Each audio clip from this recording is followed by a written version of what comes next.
If you've been researching regenerative medicine for joint pain or other musculoskeletal problems, you've probably heard terms like PRP, Wharton's jelly, regenerative medicine, and even stem cell injections. It can get confusing very quickly. Some products derived from umbilical cord tissue are commonly referred to by patients, and sometimes in advertising, as stem cell treatments.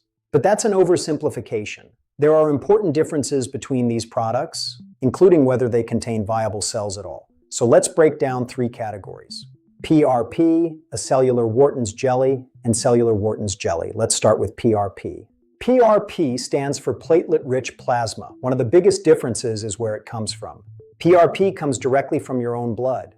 A small amount of blood is drawn and then processed. A centrifuge is used to prepare a portion of plasma with a higher concentration of platelets.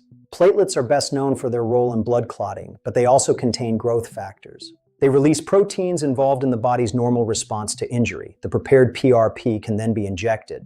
So here's the easiest way to remember PRP. PRP comes from you. Wharton's jelly products are very different from PRP. Wharton's jelly is a connective tissue. It is found within the human umbilical cord. Products derived from donated birth tissue can vary. They contain different tissue components depending on the product and how it has been processed.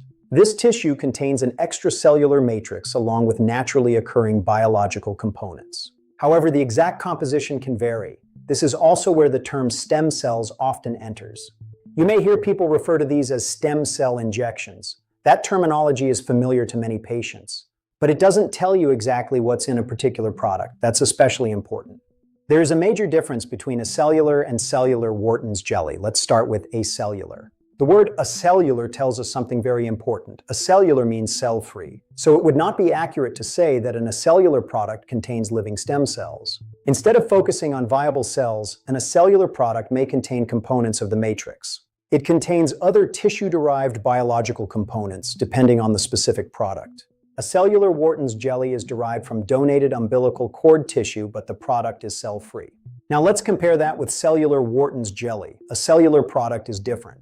It is processed with the intention of retaining viable cells, along with other tissue components. This is one reason these products may be associated with the phrase stem cell treatment. But there is an important distinction. Viable cells and stem cells are not automatically interchangeable. Whether a product contains a specific type or population of cells depends on the exact product.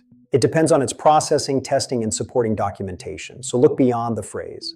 It's important to understand what the particular product actually contains. That's the takeaway.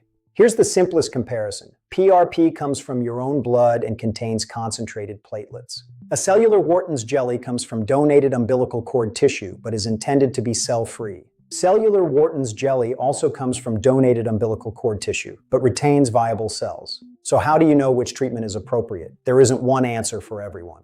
The discussion depends on factors such as your diagnosis, medical history, activity level, and goals. It's also important to remember that more expensive doesn't automatically mean more effective. A cellular product has a different composition, and both are different from PRP. But that alone isn't enough. An individual evaluation and an informed discussion are important to find what's best for you. If you're considering regenerative medicine, ask, what exactly is being injected? Where does it come from? Is it from your own body or donor-derived? If it's cellular, what does the manufacturer document? What evidence supports the treatment for your condition? What are the potential risks and alternatives?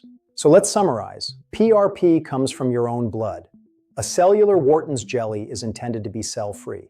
And Cellular Wharton's jelly products are intended to retain viable cells, although the exact types and characteristics depend on the particular product. Understanding the difference helps you ask better questions and make an informed decision. At West Knoxville Medical and Chiropractic, we believe patients should understand their options first. If you're researching these options, we'd be happy to talk with you and find what's right for you. Call 865-287-5904 to schedule a consultation. We look forward to meeting you.